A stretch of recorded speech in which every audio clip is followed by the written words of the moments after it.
हेल' लोगोफोर बड' जब enough' YouTube चेनेलाव बरायबावबाय आसा खालामो नोंथांमोना गासैबो मोजां दङ।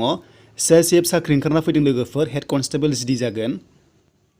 एप्लाइ अफलाइन जागोन लोगोफोर नोंथांमोना हौवाफोर हिन्जावफोर गासैबो एप्लाइ खालामनो हागोन। बेनिफ्राय भेकेन्सिया 249 दङ अल इन्डिया जागोन CICF आव।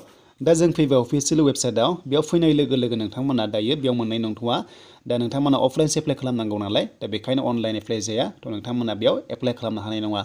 दा नोंथांमोना जायफ्रा हम पेजाव फैगोन अब्ला बेयाव इंलिसनि खालामबा नोंथांमोना ट्रेन्सलेट मोनसे अपसन मोनदों। नोंथांमोना 3 डट्सआव थुनानै बेयाव खालामबानो जाबाय आरो इंलिस ओंखारगोन बाट नङाबा नोंथांमोना हिन्दी बेयाव मोनगोन। थ' बेनिफ्राय जों नायबाय अफिसियेल नटिफिकेसन नोंथांमोना PDF फाइलखौ डाउनलड खालामना लानो हागोन।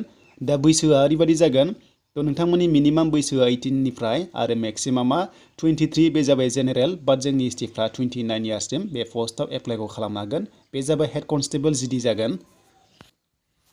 थ' बेनिफ्राय हाइटखौ नायदो दा हाइटआ बेयाव जेनेरेलसो दङ 167 हौवाफोरा आरो हिन्जावफ्रा जाबाय 153। बेनिफ्राय चेस्टआ लोगोफोर 81 नर्मेलाव बेनिफ्राय एक्सप्लेन खालामबा 86 सेन्टिमिटार जाहैनांगौ। बेयाव एसटि गैया जेनेरेल होबाय थ' नोंथांमोना 167 जाहैनांगोन अब्लासो बे पस्टआव नोंथांमोना इलिजिबल जागोन। दा फरायनाया जाहैबाय 12 पास एबा एचएस पास। एचएस पास जानांगोन बेनिफ्राय नेसनेल एबा इन्टारनेसनेल एबा नोंथांमोना स्टेट लेभेलनिफ्राय गेलेनाय जानांगोन होनना बुंदों। थ' नोंथांमोना स्टेट लेभेलनिफ्राय नेसनेलाव गेलेनाय जानांगोन एबा नोंथांमोननि स्टेटखौहाय रिप्रेजेन्ट खालामनाय जानांगौ होनना बुंदों आरो अब्लासो बे पस्टआव इलिजिबल जागोन। थ' बेनिफ्राय रानिं दा नोंथांमोना फार्स्टआव रानिं खालामनांगौ। बे रानिंआ जागोन लोगोफोर 5 किल'मिटार जायो 24 मिनिट्सआव। बेनिफ्राय रानिं पास जायोबा नोंथांमोना एग्जाम आरो लोगोसे ट्रायल दङ थ' नोंथांमोना ट्रायल लानाय जागोन आरो ट्रायलखौ लानाय जागोन आरो नोंथांमोनखौहाय बेयावनो सेलेक्सन खालामगोन आरो। थ' बेनिफ्राय दानिया जों नायनोसै सोर सोर एप्लाइ खालामनो हामारो आरो लास्ट डेट माब्ला जों गासिबो डिटेल्सखौ बेयाव नायनोसै। दा बेनि एप्लाइआ लोगोफोर जाहैगोन एप्लाइ सोलिगासिनो दङ आरो लास्ट डेटआ जाबाय 31 मार्चसिम थागोन 2022 सिम एप्लाइ सोलिगासिनो दङ। बेनिफ्राय नोंथांमोननिया लास्ट डेटआ जोंनि नर्थ इस्टनि थाखाय एप्रिलसिम थागोन 7 सिम थ' नोंथांमोना अफलाइन एप्लाइ खालामनांगौ आरो बेनिफ्राय नोंथांमोना भेकेन्सिसखौ मोनदों 249 आरो लोगोसे नोंथांमोननि बे स्पर्ट्स पार्सननि खथा जागोन जायफ्रा इलिजिबल जाबाय नोंथांमोना एप्लाइ खालामनो हागोन।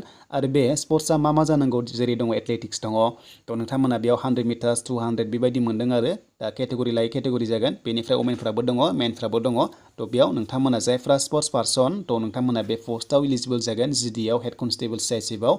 दा बेनिफ्राय एथलेटिक्स दङ आरो गोबां रोखोमनि दङ गाहाय बक्सिं मोनदों थ' नोंथांमोना जायफ्रा बक्सिं गेलेग्रा नोंथांमोना स्टेट लेभेलनिफ्राय गेलेहैनाय चेम्पियन जानाय बा नोंथांमोना जायखिजाया टीमाव गेलेहैनाय बा नोंथांमोना नेसनेल गेलेनाय एप्लाइ खालामनो हागोन। बेनिफ्राय बास्केटबल दङ जिमनेस्टिक दङ फुटबल दङ हकि दङ हेन्डबल दङ जुड' दङ काबादि शुटिं आरो लोगोसे सुइमिं दङ स' नोंथांमोना दङब्ला बे पस्टआव इलिजिबल जागोन आरो भलिबलबो दङ आरो वेट लिफ्टिंबो दङ बेनिफ्राय रेसलिंबो दङ स' नोंथांमोना नायनाय खालामबानो जाबाय। लास्टआव टाइकान्ड' दङ थ' नोंथांमोना जायफ्रा इलिजिबल जाबाय एप्लाइ खालामबानो जाबाय आरो लोगोसे नोंथांमोना बिनि फर्मखौहाय नोंथांमोना डाउनलड खालामना लानो हागोन वेबसाइटनिफ्राय नोंथांमोना डाउनलड खालामना लानो हागोन आरो बे एप्लाइआ अफलाइन जागोन। दा स्केल फिया 25,000निफ्राय जागायनानै 81 सिम जागोन लोगोफोर आरो बैसोआ जाहैबाय नोंथांमोनाथ' मिथिखाबाय 18 निफ्राय जोंनि एसटिफ्रा 29 इयार्ससिम एप्लाइ खालामनो हायो। दा बेनि एप्लाइआ सोलिगासिनो दङ आरो लास्ट डेटआ एप्रिलसिम थागोन जोंनिफ्रा आरो हाइटआ बेयाव जेनेरेलसो लोगोफोर नोंथांमोना नुनो मोनदों 167 मोन। थ' दानिया जों नायनोसै फैदो डिटेल्सखौ। आरो बेयाव ओरैबायदि गेमा अपसन दङ जायफ्रा नेसनेल लेभेलाव गेलेनाय दङ स्कुलनिफ्राय एबा कलेजनिफ्राय बा इउनिभार्सिटिनिफ्राय अब्ला नोंथांमोना देरहानाय मेडेल दङबा एबा सार्टिफिकेट दङब्ला थ' नोंथांमोनाबो एप्लाइ खालामनो हायो इलिजिबल जागोन। दा बेखायनो नोंथांमोना बुजिबाय जानांगौ। बेनिफ्राय PDF फाइलखौ डाउनलड खालामनानै गासैबो डिटेल्सखौ नायजोब फारि फारि आं डिसक्रिपसनाव होदों आरो लोगोसे फर्मखौबो नोंथांमोना बेनिफ्रायनो डाउनलड खालामना लानो हागोन मानोना बे एप्लाइआ अफलाइनसो जागोन। नोंथांमोना बयबो अफलाइन एप्लाइ खालामनो हागोन जायफोरा इलिजिबल जाबाय। स' दानि लोगोफोर जाय नोंथांमोना भिडिअ नायनानै मोजां मोनदों लाइक कमेन्ट शेयार आरो नोंथांमोना चेनेलाव गोदानै फैदोंब्ला साबस्क्राइब खालामदो बड' जब इनफ' इउटुब चेनेलाव बेबायदि आपडेट मोनबाय थानो।